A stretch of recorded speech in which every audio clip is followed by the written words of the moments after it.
Parce qu'aujourd'hui, lorsqu'on regarde, Amen.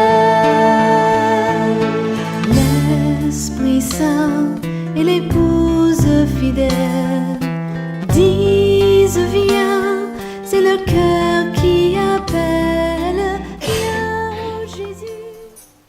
Père éternel, nous bénissons ton nom, nous le célébrons, nous te rendons de multiples actions de grâce et nous te disons merci Père pour cette opportunité que tu nous donnes d'être dans ta maison, pour cette opportunité que tu nous donnes d'être réunis en ce lieu. Seigneur, nous voulons simplement te dire, Eli beaucoup. Fais comme bon te semble cet après-midi. Touche, éternel mon Dieu. Parle, restaure, rassure. Apporte, éternel mon Dieu, ce qui manque, éternel, dans la vie de tes enfants. Pour que ton nom soit éternellement glorifié. Père, merci pour la grâce que tu me donnes, l'opportunité que tu me donnes de me tenir devant ton peuple. Merci, éternel. Amen. Oh Seigneur, jusqu'au bout, nous voulons te suivre. Nous ne sommes pas, éternel mon Dieu, de ceux qui se retirent pour se perdre. Mais nous sommes de ceux qui restent, éternel mon Dieu. Et qui croyons, éternel, que tu es là, tu es présent. Nous nous accrochons à toi, éternel mon Dieu, encore cet après-midi. Notre présence en ce lieu, éternel mon Dieu, est un témoignage de qui tu es pour nous. Alléluia. C'est par toi et pour toi que nous sommes là cet après-midi. Sois béni, Yahweh. Sois béni, Seigneur. Au nom de Jésus-Christ. Amen. Amen.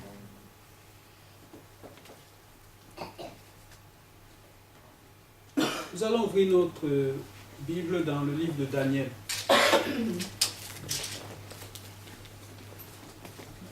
Dans le livre de Daniel au chapitre 11.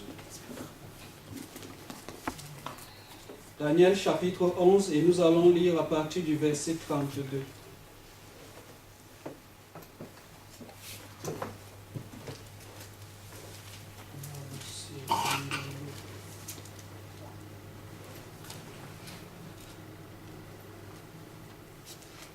Daniel chapitre 11 à partir du verset 32. Je vais commencer à partir du verset 31 pour qu'on puisse mieux se situer. Il est écrit, Daniel chapitre 11 verset 31, « Des troupes se présenteront sur son ordre, elles profaneront le sanctuaire, la forteresse, elles feront cesser le sacrifice perpétuel et dresseront l'abomination du dévastateur. » Verset 32. « Il séduira par des flatteries les traîtres de l'alliance, mais ceux du peuple qui connaîtront leur Dieu agiront avec fermeté. Et les plus sages parmi eux donneront l'instruction à la multitude. » Amen. Amen. La partie qui m'intéresse et sur laquelle le message de ce soir est tiré, c'est le verset 32 qui dit « Il séduira par les flatteries les traîtres de l'alliance, mais ceux du peuple qui connaîtront leur Dieu agiront avec fermeté. » Le thème de ce message de cet après-midi, c'est « Connais ton Dieu, l'Éternel ». Ce n'est pas simplement « Connais ton Dieu », parce qu'aujourd'hui, lorsqu'on regarde dans le monde, les gens ont leur Dieu. Pour certains, leur Dieu, c'est l'argent. Pour d'autres, ça peut être le sport. Ça peut être un enfant, ça peut être le travail. Mais le Dieu que je veux que tu connaisses, c'est celui qui s'appelle l'Éternel. Amen. Amen. Connais Dieu l'Éternel. Amen. Amen.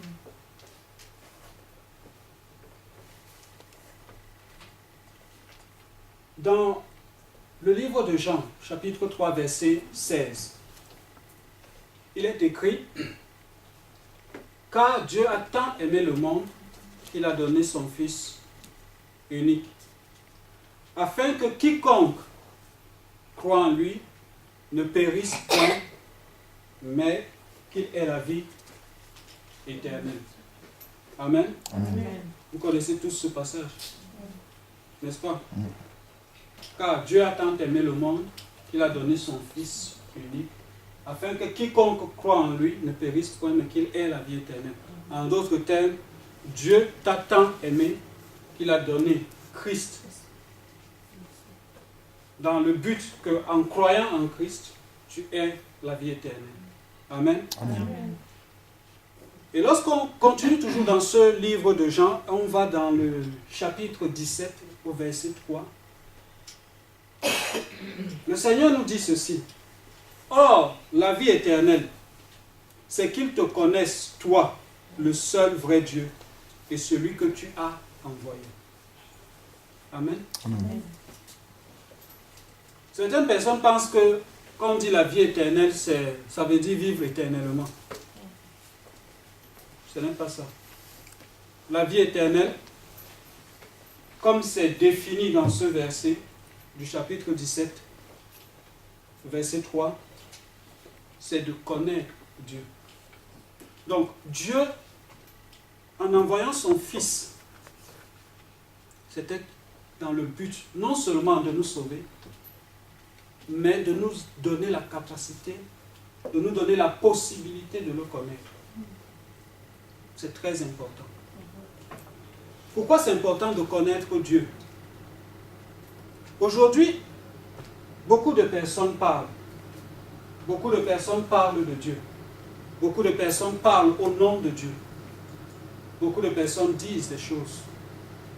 Toi et moi, nous avons une certaine connaissance de Dieu. Mais il est important que toi, tu puisses le connaître. Qu'est-ce que je veux dire? Connaître, ce n'est pas avoir une idée. Quand je dis que je connais quelqu'un, ça veut dire que j'ai une idée précise de la personne. Quand je dis que je connais quelqu'un, ça veut dire que je suis en relation avec cette personne. Il y a une relation entre cette personne et moi, il y a un rapport, il y a un échange. Quand je dis que je connais quelqu'un, ça veut dire qu'il y a une certaine intimité avec cette personne. Tu ne peux pas te baser sur ce que, par exemple, imagine tu es dans ton immeuble, il y a un nouveau voisin qui s'installe. Et le concierge te parle de ce voisin. Et toi, tu vas dire, c'est ce que beaucoup font. Et toi, après, tu vas dire, je connais le voisin qui vient de s'installer. Tu ne peux pas dire que tu connais quelqu'un sur la base de ce qu'on t'a dit de la personne. Parce que la personne, le rapport que cette personne t'apporte est basé sur elle-même. Tu ne sais pas. Peut-être que la personne va venir te dire que le voisin là, il est impoli. Alors que c'est faux. Simplement ce jour-là, quand il a salué, le voisin n'entendait pas, il était dans ses pensées, et donc il n'a pas répondu. Mais si tu te bases uniquement sur ce que les autres disent, tu ne peux pas connaître une personne comme ça. Beaucoup de gens ont raconté des histoires, même sur vous, simplement parce qu'elles avaient entendu. Amen. Si tu ne fréquentes pas quelqu'un, tu ne peux pas connaître cette personne. Si tu n'échanges pas avec cette personne, tu ne peux pas la connaître. Et aujourd'hui, venir à l'église, c'est bien. Quand tu viens à l'église, il y a un échange. Mais la véritable connaissance que tu auras de Dieu, ça sera quand tu seras face à face avec lui. Dans ta maison, dans ta chambre, quand tu seras en train de communiquer avec lui. Ce soir, je veux attirer notre attention sur l'importance de connaître Dieu parce que ça va nous préserver de beaucoup de problèmes. Dans le chapitre 11 de Daniel, quand on dit qu'il séduira des personnes par des flatteries, les personnes qui vont tomber seront des personnes qui n'ont pas connu Dieu. Amen. Amen. Quelqu'un va venir te dire, aujourd'hui on a plein de prophéties qui se lèvent, qui sortent à gauche, à droite. Quelqu'un va venir te sortir une prophétie bizarre. Mais si tu ne connais pas ton Dieu, tu vas accepter. Et tu vas dire oui, c'est la vérité. Imagine, tu es à la maison, tu connais ton enfant, tu sais ce qu'il fait, tu sais que ton enfant est respectueux, tu sais comment il fonctionne. Tu ne peux pas te lever et dire, quelqu'un vient de l'extérieur, te dit, voilà, ton fils a fait ceci, ou j'ai trouvé ton fils en train de fumer, en train de faire. Tu vas dire, non, je connais mon fils. Je sais de quoi est capable mon fils. Paul connaissait Dieu. C'est pour ça que dans les problèmes, dans les difficultés, Paul a pu dire, je sais en qui j'ai cru, car je sais qu'il a la capacité de garder mon dépôt. Il a la capacité de préserver ma vie. Il a la capacité de prendre soin de moi. Lorsque les difficultés viennent, lorsque les épreuves frappent à ta porte, est-ce que tu es de ceux qui disent, je sais en qui j'ai cru, je sais qu'il peut me sortir de là? Ou alors, tu mets les mains par terre et tu dis, c'est fini pour moi. Souvent on a cette attitude-là. Mais Dieu veut qu'on le connaisse. Pour qu'on puisse le connaître, il nous a donné son Fils. Il a dit, quiconque croit en lui ne périt point à la vie éternelle. Quiconque croit en lui, la porte qui accède à cet échange, à la connaissance de Dieu est ouverte. Il nous a donné son Saint-Esprit pour qu'il nous amène, qu'il nous dirige, qu'il nous explique, qu'il nous guide. La Bible nous dit que le Saint-Esprit est celui qui sonde même Dieu. Donc nous avons tout entre nos mains pour pouvoir le connaître, pour pouvoir savoir exactement que dit Dieu par rapport à telle situation. C'est ça, en fait, le but de connaître notre Dieu. Vous savez, des fois, quand on voit souvent ça dans certaines familles, quand le père est décédé, il est parti, et que la famille fait face à une situation très critique, on entend souvent des gens dire qu'est-ce que le père aurait fait s'il était là? Connaître Dieu, c'est quoi? C'est de pouvoir, dans chaque détail de ta vie, savoir exactement ce que Dieu me demande de faire. Comment est-ce que Dieu traite ce problème? Comment est-ce que j'aborde cette situation? Aujourd'hui, nous nous contentons souvent de regarder, d'écouter les CD qui vont nous parler de Dieu, qui vont nous parler de l'Église, qui vont nous parler... C'est bien. Tout ça est bien, ça bâtit notre foi. Mais ça ne remplacera jamais le rapport que tu dois avoir avec ton Dieu. Si, entre toi et ton Dieu, la personne qui se trouve au milieu, c'est le pasteur, tu ne connaîtras jamais véritablement ce Dieu. Dieu a besoin que tu viennes face à face, qu'il puisse te voir, que vous puissiez causer, qu'il puisse te dire.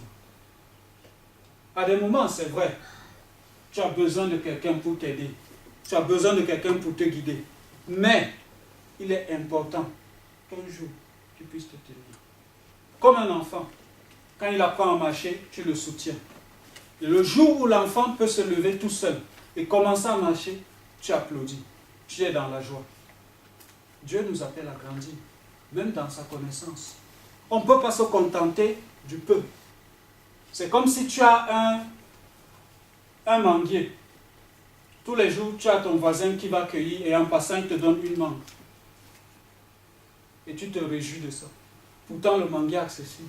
Le verger est là pour tout le monde. Tu pourrais sortir de là et dire, moi, je vais à la source.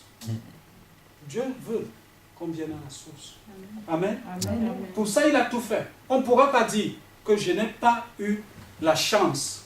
Tu n'as pas besoin d'aller à l'école. Tu n'as pas besoin de... Non, non. Il t'a donné Christ, il t'a donné le Saint-Esprit. Les deux là sont réunis pour que tu puisses le connaître. Aujourd'hui, certains vont dire je connais Dieu, mais ce n'est pas en fait connaître. Ils savent qui est Dieu d'une certaine façon. Ils ont une idée. Mais Dieu veut se révéler pleinement.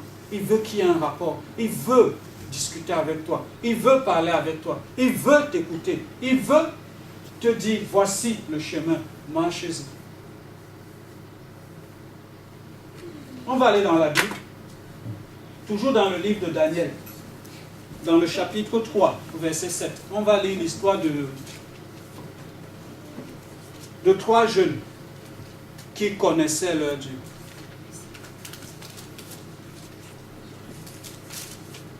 Daniel, chapitre 3.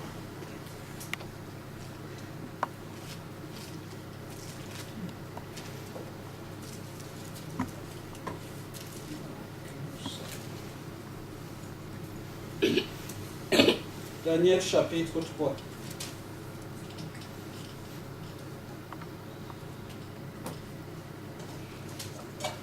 Mais avant qu'on ne commence à lire à partir du verset 7 exactement ce qui se passe, je vais resituer un peu l'histoire. Le livre de Daniel nous parle de Daniel, de la déportation des Juifs qui sont allés à Babylone au temps de Nebuchadnezzar. Il y a quelque chose de particulier qui s'est passé lors de cette déportation. Dans les chapitres précédents, le roi demande qu'on prenne les jeunes qui font partie d'une famille noble, qui sont beaux, qui sont intelligents, qu'on les prenne et qu'on les mette à part. Qu'ils suivent une formation de 3 ans. À l'issue de cette formation, on verra parmi eux quel est le jeune, quelles sont les personnes qui seront qualifiées pour être au service du roi. Amen. Amen. Au moment où on prend ces jeunes-là, c'est des jeunes qui vont passer par des moments très compliqués, très difficiles.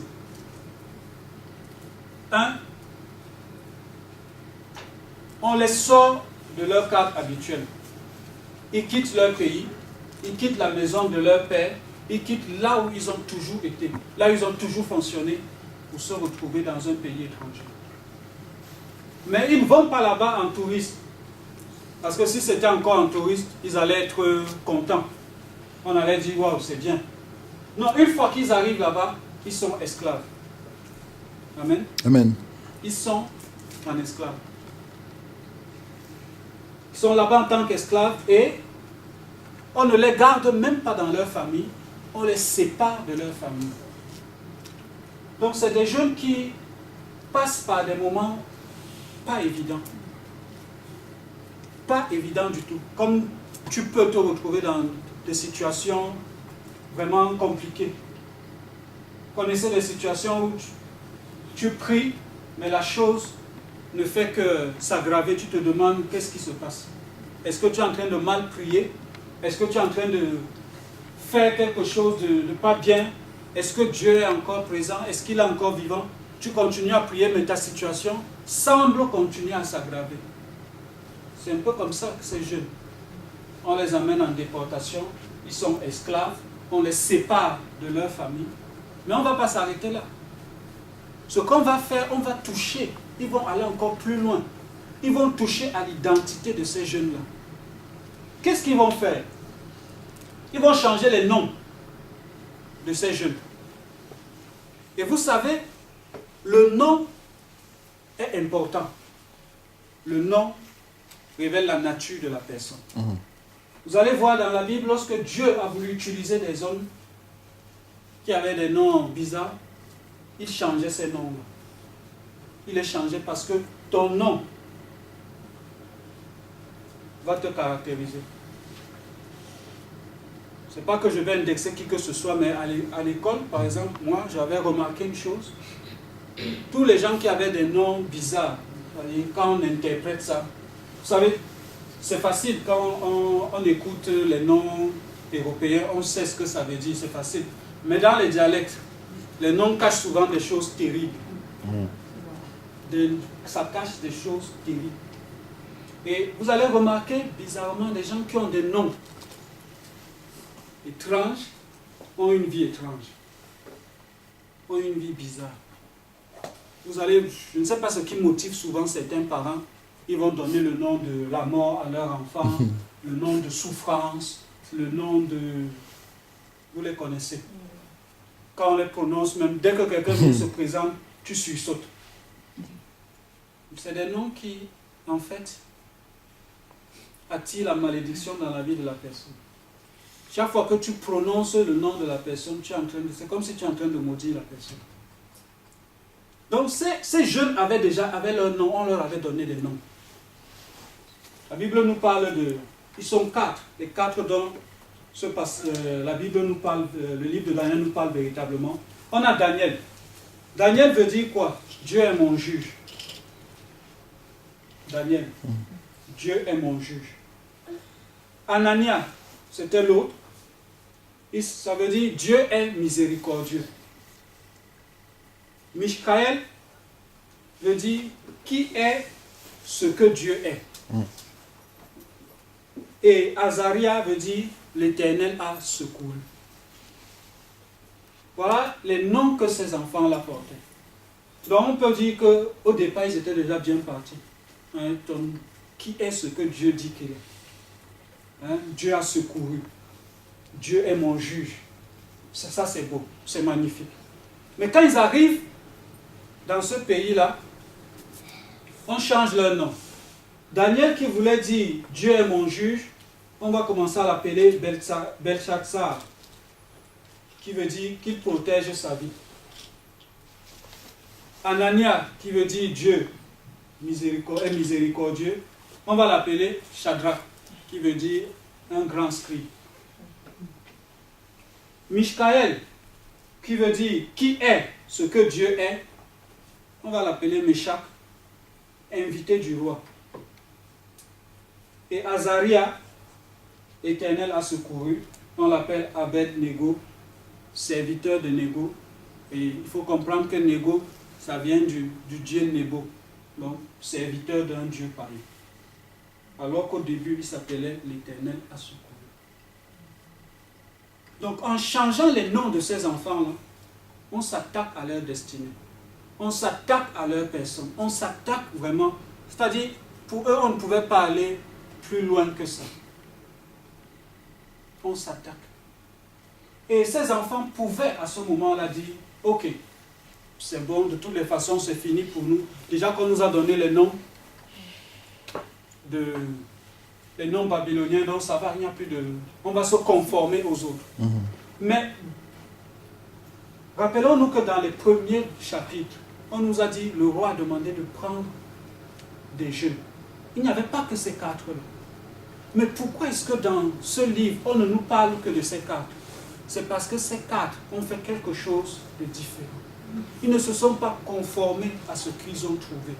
Ils n'ont pas dit, ça va, on est en esclavage, qui va nous voir, on est dans la fatalité. Ils ne se sont pas laissés aller. Dimanche dernier, on nous a parlé de la distinction. Ils se sont distingués dans la masse. Et on a pu parler d'eux. Aujourd'hui, c'est simple. Soit tu suis tout le monde, et puis tu deviens une personne quelconque, soit tu fais ce que Dieu dit que tu dois faire, et tu sors de la masse. Amen. Ça ne sera pas facile, ça ne sera pas évident, mais ça a un prix. Alléluia. Amen. Ça a un prix. Et Dieu s'attend à ce que chacun de ses enfants se démarre, que chacun de ses enfants fonctionne d'une façon particulière, d'une façon différente. De ne pas aller à gauche parce que tout le monde va à gauche, mais de pouvoir s'arrêter et de se dire, pourquoi est-ce que je vais à gauche? Aujourd'hui, dans la vie, dans le quotidien, tu n'as même plus besoin de réfléchir. Les gens réfléchissent pour toi. Vous voyez la puissance de la publicité? Tu te retrouves en train d'acheter des biscuits, pas parce que tu les connais particulièrement, pas parce que tu connais leur valeur nutritionnelle, pas parce qu'ils sont bons. Non, non. On t'a martelé à longueur de journée que c'est bon. Tu cours dedans. Les habits, la mode, tu suis seulement. Tout le monde s'habille comme ça. Allez, allons-y. Tout le monde danse comme ça. Allez, allons-y. Mais non, c'est pas Dieu. Si Dieu voulait des robots, Amen.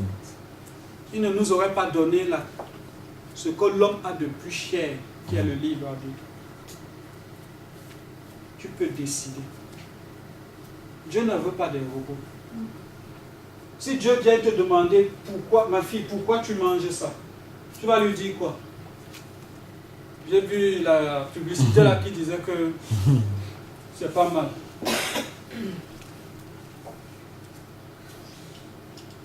Dieu veut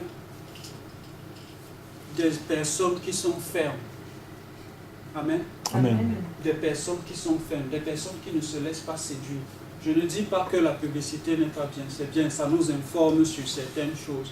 Mais après avoir vu ça, tu peux encore décider que oui, ça j'ai besoin de ça. Il y a des personnes aujourd'hui qui achètent tellement de choses qu'elles n'utilisent pas, simplement parce qu'elles ont vu à la télé. Amen. Amen. Donc il faut savoir que tu as la capacité, tu as la possibilité de choisir. Et c'est ce que Dieu veut que chacun de nous fassions. Choisir, c'est de ton ressort de choisir de le connaître ou de ne pas le connaître.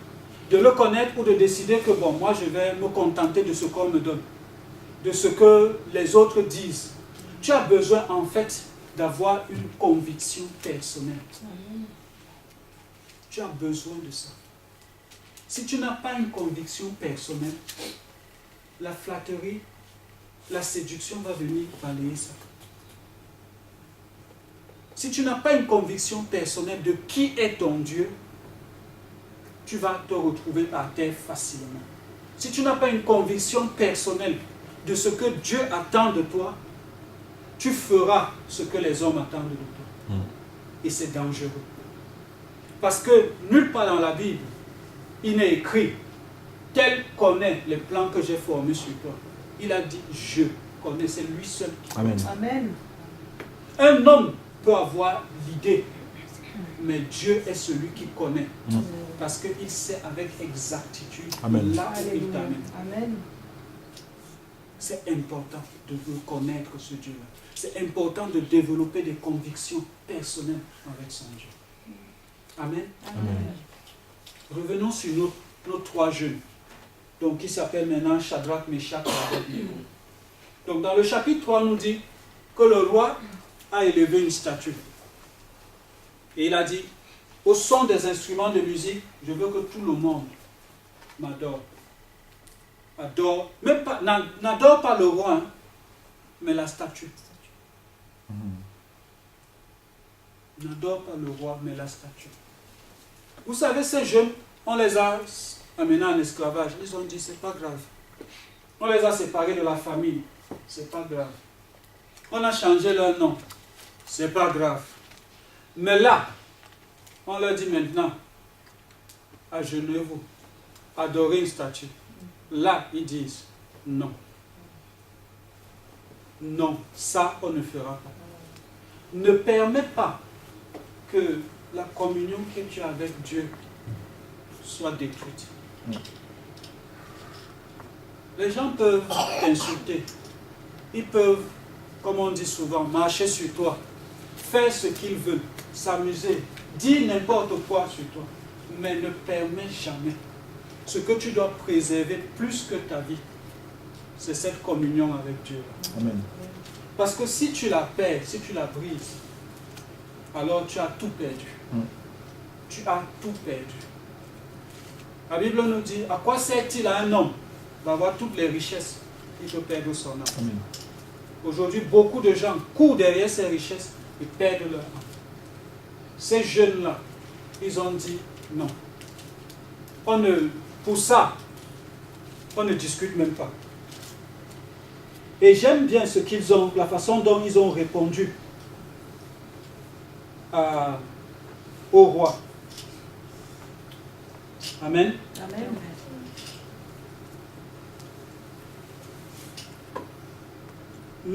Quand on lit à partir du verset 15 du chapitre 3, il est dit, maintenant, tenez-vous prêts, et au moment où vous entendrez le son de la trompette, du chalumeau, de la guitare, de la sembuque, du psalterion, de la cornemuse et toutes sortes d'instruments, vous vous prosternerez et vous adorerez la statue que j'ai faite.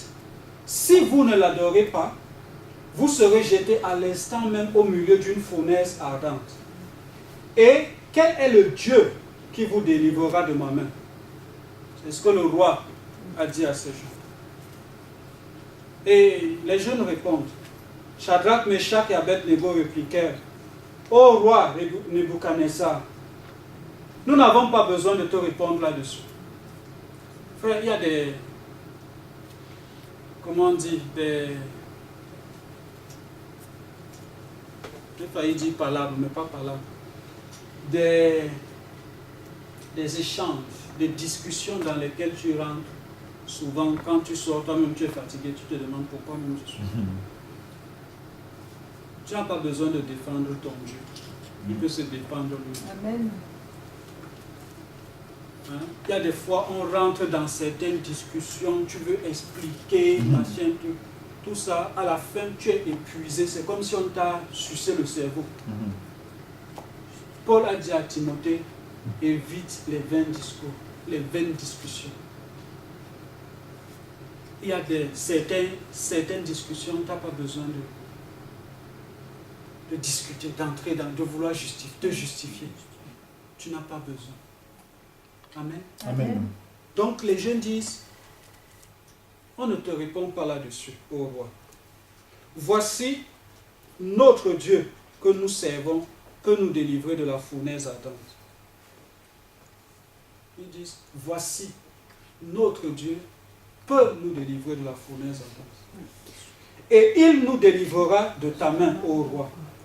Sinon, sache, ô roi, que nous ne servirons pas tes dieux et que nous n'adorerons pas la statue que tu as élevée. En d'autres termes, qu'est-ce que ces jeunes disaient? Ils disaient, écoute, roi, avec tout le respect qu'on a pour toi, on ne va pas adorer ta statue. Et ce qu'on sait, ce qu'on connaît de notre Dieu, c'est qu'il peut nous délivrer. Il va nous délivrer. Et puis, même si Dieu décide de ne pas nous délivrer, ça ne change rien. On n'adore pas ta statue. Vous savez, aujourd'hui, beaucoup de personnes viennent à Dieu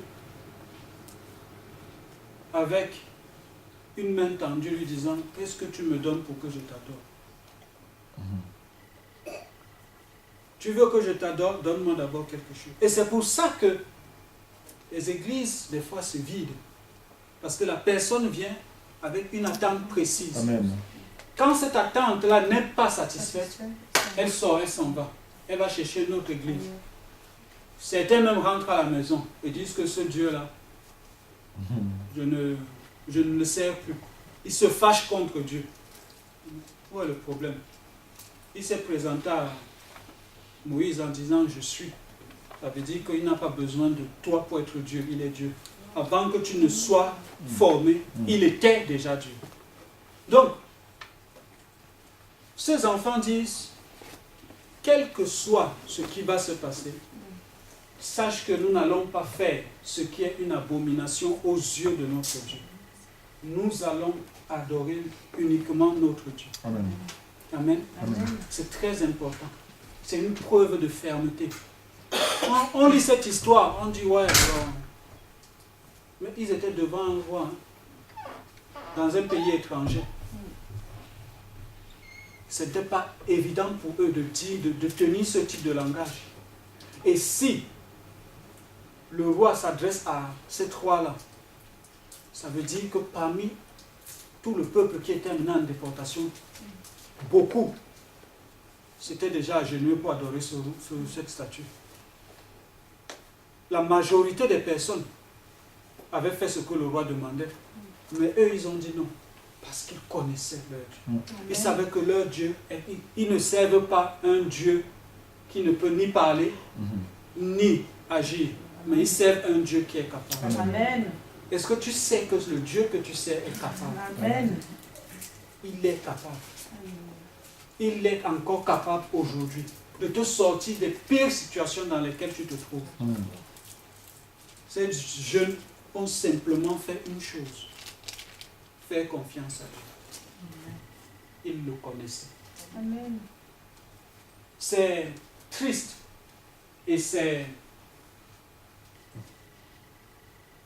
triste de pouvoir adorer quelqu'un qu'on ne connaît pas. Ta chrétienté devient fade.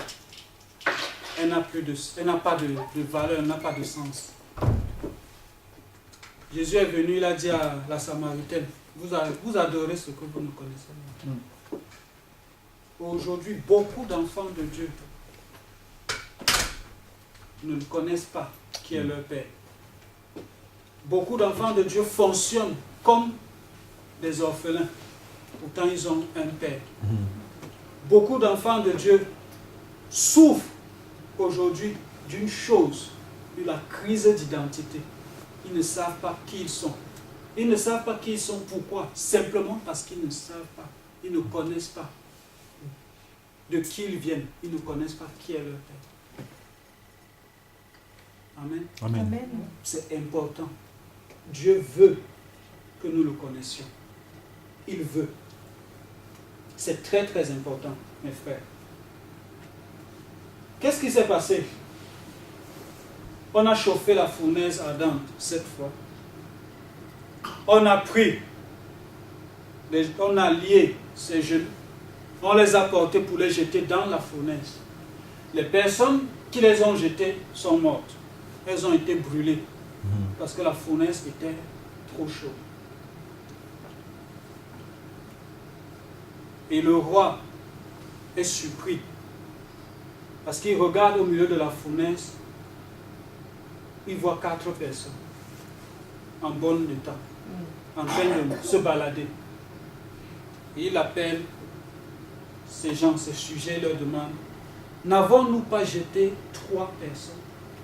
Comment se fait-il que nous voyons 4 personnes? Et le 4e ressemble à un fils de Dieu.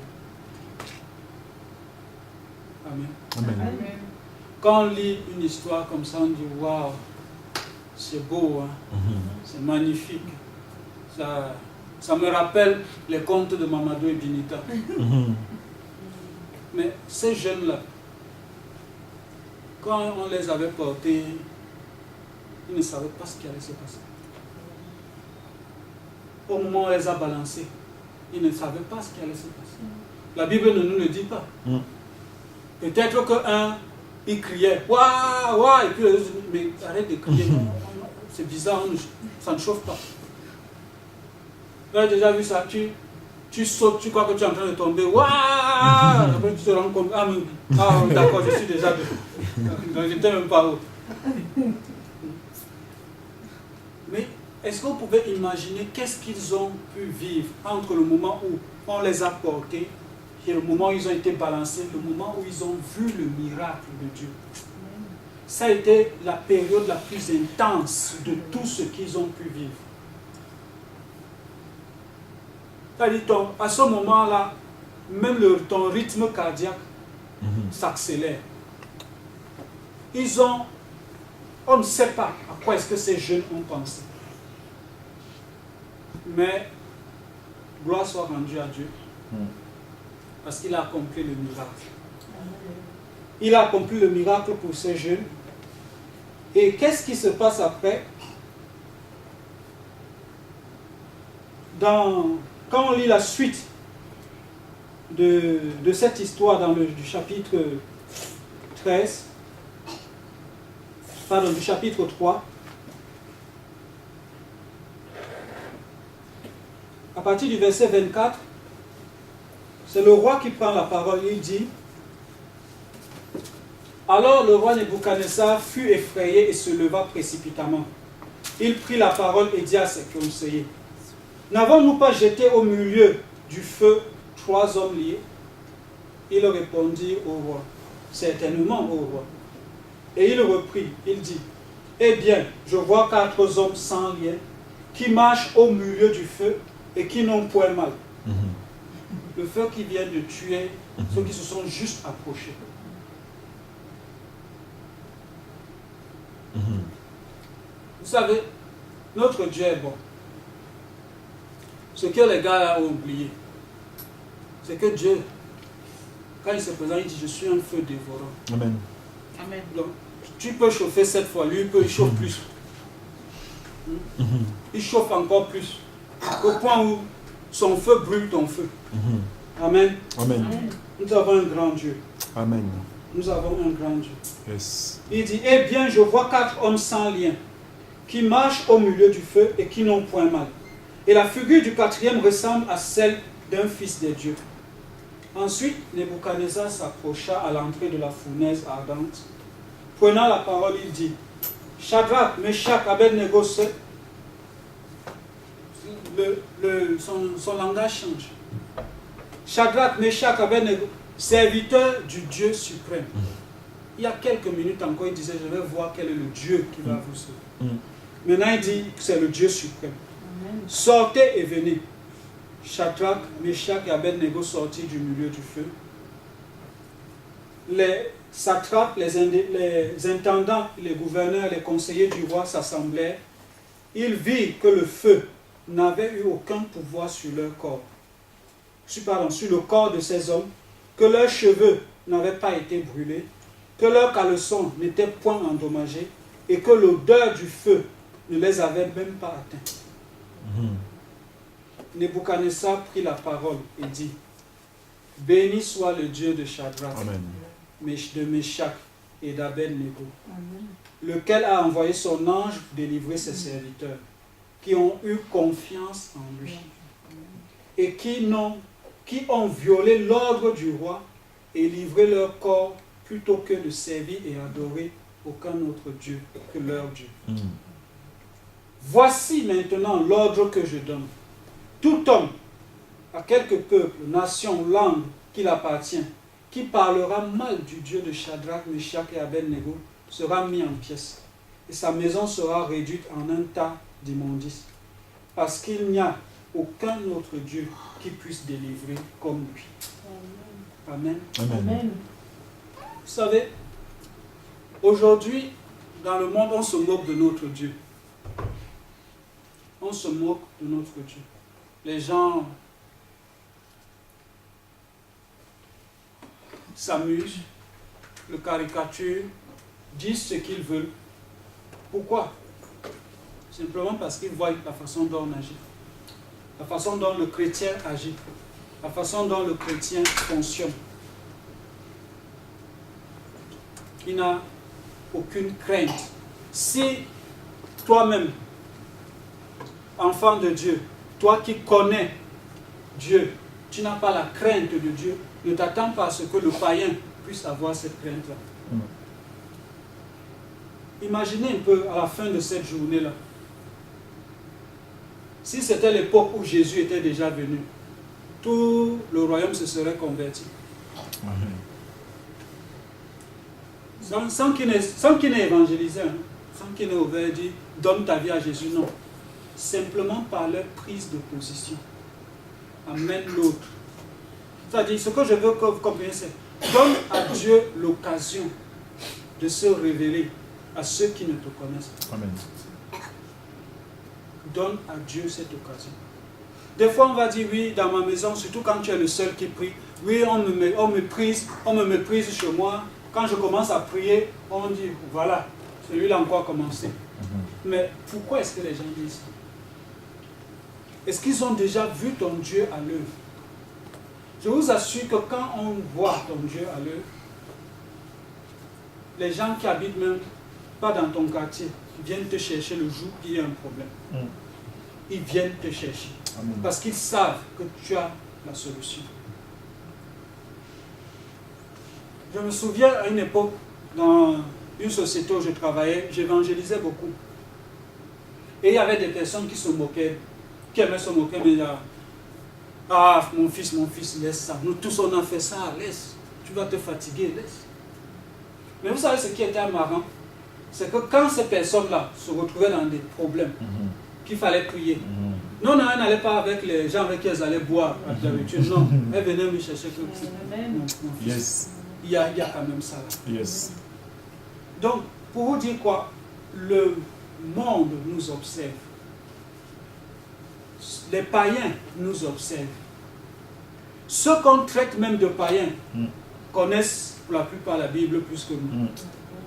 Mais ce dont ils ont besoin aujourd'hui, c'est de quelqu'un qui leur dit c'est possible. Amen. Quelqu'un qui leur montre Dieu. Dans l'Ancien Testament, quand on parlait de Dieu, on disait, pour bien situer, pour qu'on ne se trompe pas, qu'on sache de qui on parle, on disait le Dieu d'Abraham, d'Isaac et de Jacob. Mais ici, vous voyez, on ne parle pas de Dieu d'Abraham, d'Isaac et de le Dieu de Shadrach, Meshach et Abednego. Est-ce que quand on parle de l'Éternel, on dit ton Dieu? On dit le Dieu d'Abraham. Abraham est mort, c'est fini. Aujourd'hui, on devrait dire ton Dieu pour pouvoir identifier ce Dieu. Yes. Dieu a fait sa part. Il s'attend à ce que nous puissions nous approcher de ce trône de grâce et de le connaître véritablement, de développer des convictions sûres, de bâtir sur du roc. Alléluia. Alléluia. Aujourd'hui, beaucoup bâtissent sur du sable. Beaucoup bâtissent sur du sable. Très peu bâtissent sur le rocher. Ce rocher qui est Christ. Amen. Amen.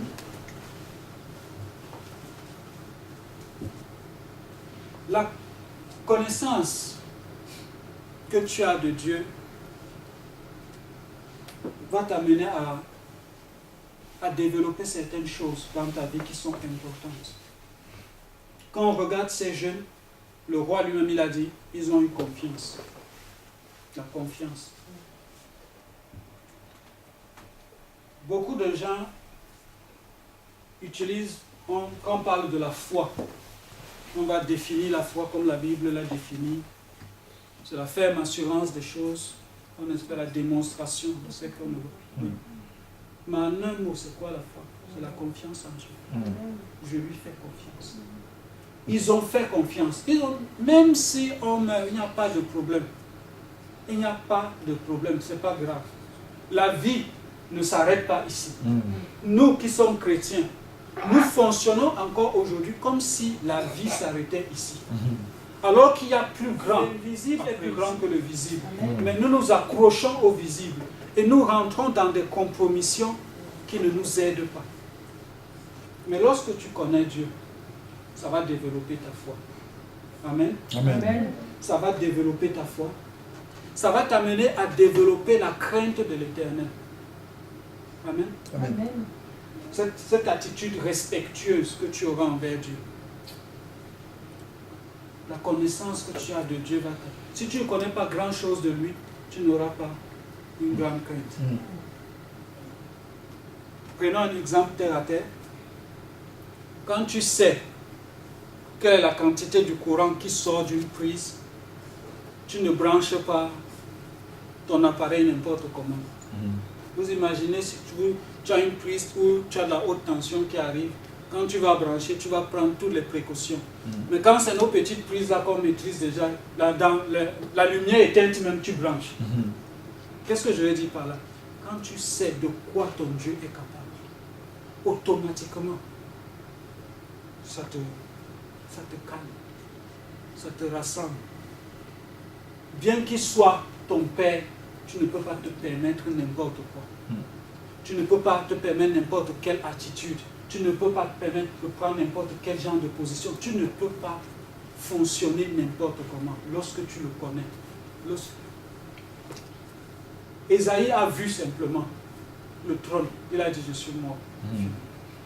Je suis mort. Je n'aurais jamais dû voir ça. Je suis mort. Aujourd'hui, des fois, quand tu écoutes même la prière de certaines personnes, c'est comme si on donne des ordres à Dieu. Et des fois, tu entends même des témoignages. Quelqu'un vient et dit, j'ai dit à Dieu que si tu ne fais pas ça, toi et moi, et Dieu a fait. Et tout le monde crie, Alléluia. Alléluia quoi?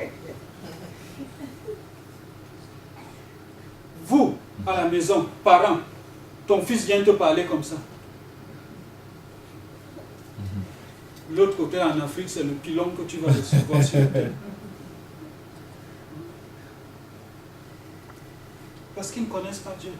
Ils prennent Dieu pour un ami, pour quelqu'un, ils claquent le doigt, allez, Dieu fait. Non, mais ce n'est pas ça. Quand tu connais ton Dieu, tu deviens ferme. Les choses ne t'ébranlent plus. Les choses ne t'ébranlent plus. On t'annonce une mauvaise nouvelle, tu dis, ok, d'accord, j'ai compris, je sais ce que j'ai à faire. Amen. Tu prends des positions parce que tu sais que tu poses des pas sûrs. Si tu ne le connais pas, ce Dieu-là, dès qu'une mauvaise nouvelle va arriver, tu seras, il m'en vient te dire, tel est décédé. Tu vas faire comme tous les autres. Oh, menteur avec lui aujourd'hui. Comme si la vie s'arrête. La vie ne s'arrête pas. C'est toi qui dois être en train de consoler les autres. Mais c'est toi qu'on va au cimetière, c'est toi qu'on va attraper plus que tous les autres. Laissez-moi, on va m'enterrer. C'est ma mère, la seule personne que j'avais. Lorsqu'on passe par des moments difficiles, où tu te retrouves, tu vois quelqu'un passer et te dit, mais tu sais, le 6 là, tu transformes ça en 8 et puis c'est fini. Hein. Les problèmes sont résolus. Tu vas dire quoi? Oh, c'est Dieu même qui l'a envoyé. J'ai prié, hein, et puis un collègue avec qui je ne parlais même pas est venu me dire, transforme le 6 là en 8. Et puis c'est bon. Non. Lorsque tu connais ton Dieu, tu agis avec fermeté. Amen. Amen. Amen. Tu agis avec fermeté. Et lorsque tu connais ton Dieu, la qualité de vie que tu vas avoir va amener simplement les autres à l'adorer. Alors, tu n'auras même pas besoin de dire que venez, adorons, vous savez, commencer des grands discours. Non. N'oublions pas, les gens voient, les gens te regardent. Toi qui dis que tu es chrétien, on te regarde. Simple, prends un exemple, fais quelque chose de pas bien. Tu vas voir que c'est celui qui ne va même jamais à l'église qui va venir te dire qu'un chrétien fait ça. C'est lui qui va venir te dire, est-ce qu'un chrétien fait ce que tu fais? Donc ils savent et ils te regardent. Ils veulent voir des gens. La Bible nous dit dans Romains 8 que la création attend la manifestation des fils. Ils veulent voir des gens en qui la vie de Dieu est palpable. N'oublions pas, Dieu est esprit. Et c'est abstrait pour beaucoup. Si Dieu a envoyé Christ venir sur la terre, Christ aurait pu venir. Jésus aurait pu venir se révéler et mourir. Mais il a vécu pendant 3 ans et demi dans son ministère pleinement pour montrer qui est Dieu. Les gens veulent voir. Tu ne peux pas simplement dire à quelqu'un que Dieu est bon et on ne voit rien de bon en toi. Tu ne peux pas dire à quelqu'un que Dieu est la paix et on ne voit, il n'y a pas de paix. Tu ne peux pas dire Dieu est amour et on ne voit pas cet amour se manifester. Tu ne peux pas parler de... Si tu dis que Dieu est amour et que tu n'expérimentes pas l'amour, alors arrête-toi et dis à Dieu, je veux savoir ce que c'est. Arrête-toi et dis à Dieu que cette parole se fasse chair. La Bible nous dit quoi? Au commencement était la parole. Et la parole était avec Dieu. Et la parole est Dieu. La parole est Dieu. Tu veux le connaître? Il t'a donné la base, le sort à partir duquel tu peux le connaître. La nouvelle naissance, sans laquelle tu ne peux pas connaître Dieu. Personne ne peut dire que je connais Dieu si tu n'es pas né de nouveau. C'est impossible, tu ne pourras pas.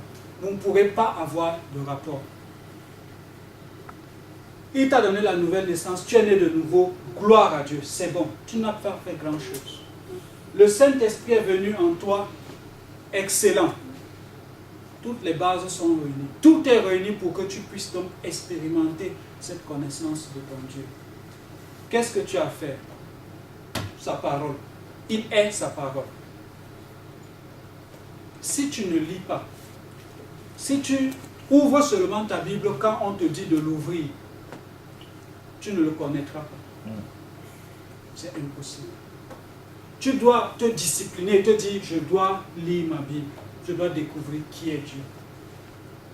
Mais tu ne vas pas seulement lire, parce que Jacques a dit, ne vous bornez pas à écouter ça, ne vous bornez pas à lire simplement, mettez en pratique. Tu lis, tu mets la pratique en pratique. Que dit Dieu par rapport à telle chose? Tu vas trouver ça là. Amen. Tous les domaines de la vie sont regroupés là-dedans. Si tu veux une information par rapport à un domaine précis de ta vie, de la vie, tu vas trouver si tu cherches. Voilà ce que moi je sais. Voilà ce que depuis tout petit on nous a dit. Qu'il faut fonctionner comme ça. Mais Dieu, qu'est-ce que toi tu dis? Dieu te dit, voici ce que moi je dis. Alors tu dis, ok, j'étais dans l'erreur. Je m'aligne par rapport à ça. Par rapport à ce que Dieu dit. Parce que c'est ça qui est la vérité. Tout ce que tu as pu avoir comme expérience, comme certains étaient de bons, certains n'étaient pas bons. Il faut garder la parole. Tu veux connaître Dieu? Tu veux être de celui, quand Dieu va regarder, il va dire, tu as vu mon serviteur tel en qui je prends plaisir? Tu veux que ta foi puisse grandir? N'oublions pas, la Bible nous dit quoi? La foi vient de ce que tu entends. Ce que tu entends doit venir de la parole de Dieu. Parce que si ce que tu entends vient d'autre chose, ça va développer une autre foi. Mais ce n'est pas la foi dont Dieu parle, cette foi à laquelle Dieu prend plaisir. Dieu a besoin. Tu as besoin de sa parole. Tu as besoin de la lire, de la mettre en pratique. Si tu lis la parole et que tu la mets en pratique, tu vas découvrir des choses énormes. Amen. Dieu va se révéler au travers de sa parole parce qu'il est sa parole. Amen. Il est sa parole.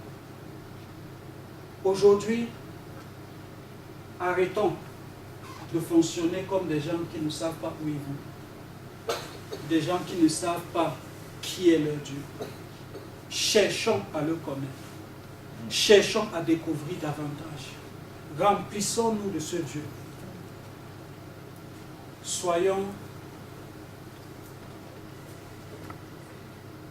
Ne soyons plus des suiveurs de Jésus, mais des imitateurs. Fonctionnons comme lui. Alors Dieu sera honoré. Alors tu pourras à ce moment-là parler moins et évangéliser beaucoup. Amen. Il y a des gens qui parlent beaucoup, mais ça n'amène personne à Christ. Il y a des gens, si tu leur dis allons évangéliser dans ton quartier, c'est la mort. Tu vas te dire non. Parce que dans le quartier, quand il y a une bagarre, on sait qu'il est là-dedans. Vous pouvez compter sur lui. Si une bouteille vole quelque part, on sait que... C'est-à-dire, s'il n'y a même pas de témoin, quand la police vient, on sait où il faut aller cogner. Venez, on sait que c'est vous. Il y a des personnes qui ne peuvent pas parler de Dieu dans leur maison. Pourquoi? À cause de leur position, leur caractère, leurs attitudes et tout. Il y a des enfants qui ne peuvent pas parler de Dieu à leurs camarades à l'école. Si tu as tous les jours 2 en maths, tu vas venir dire à quelqu'un que moi je sais un Dieu qui est intelligent, qui donne l'intelligence. La personne va te rire, va dire mon ami. Commence d'abord à prier que Dieu t'aide, que tu commences à avoir 10 avant de venir me parler. Donc il y a des choses. Aujourd'hui, le nom de Dieu est bafoué. Aujourd'hui, le nom de Dieu est rabaissé. Simplement parce que nous ne faisons pas ce qu'il faut. Nous-mêmes, nous le rabaissons et nous donnons une occasion aux autres de le rabaisser. N'oublions pas, Christ a dit, le scandale doit arriver. Le malheur celui par qui Amen. Ça va arriver. Ne sois pas une cause de scandale. Amen. Amen. Je vais clôturer en disant ceci. Dans la prière de notre Père, on dit notre Père, que ton nom soit sanctifié. Chaque jour, demande-toi, avant de te coucher, est-ce qu'en ce jour, j'ai sanctifié le nom du Seigneur? Est-ce que j'ai amené les autres à les sanctifier? Est-ce que j'ai donné la gloire qu'il faut à Dieu? Est-ce que les autres, en me regardant fonctionner, glorifient, bénissent le Seigneur et disent, oh Dieu, merci, c'est le Dieu de tel que je veux suivre. Aujourd'hui, beaucoup de choses se disent. Mais tu ne peux pas construire ta vie sur les ondits. Tu as besoin d'avoir une assurance, une conviction personnelle. Tu dois pouvoir, toi qui es là ce soir, pouvoir dire à quelqu'un, je viens dans cette église, je fais partie de l'église La Flamme de l'Espérance, parce que. Et non, ouais, c'est à côté de chez moi. Pourquoi es-tu là aujourd'hui? Pourquoi t'identifies-tu en tant que membre de cette assemblée? Pose-toi de bonnes questions. Tu auras les bonnes réponses. Et ça va t'amener à grandir, à évoluer. Mais n'oublie pas une chose. La vie éternelle à laquelle nous aspirons tous, pour laquelle nous sommes venus auprès, pour laquelle nous avons accepté le salut, c'est de connaître notre Dieu. Aujourd'hui, beaucoup de personnes ont donné leur vie au Seigneur et se sont arrêtées là. C'est bon, je n'irai plus en enfer, c'est bon. Mais ce n'était pas le but unique. Dieu veut autre chose. Amen. Amen. Que le Seigneur nous bénisse. Si tu lisais la Bible de temps en temps, je t'encourage à la lire. Si tu es de ceux qui, pour lire la Bible, ouvrent comme ça là, et puis lis le verset et refait, je t'encourage à avoir une méthode. Tu commences par le premier verset, tu vas jusqu'à la fin. Tu découvriras de grandes choses. Amen. Amen. Amen. Que le Seigneur nous bénisse et qu'il nous amène à grandir dans sa connaissance.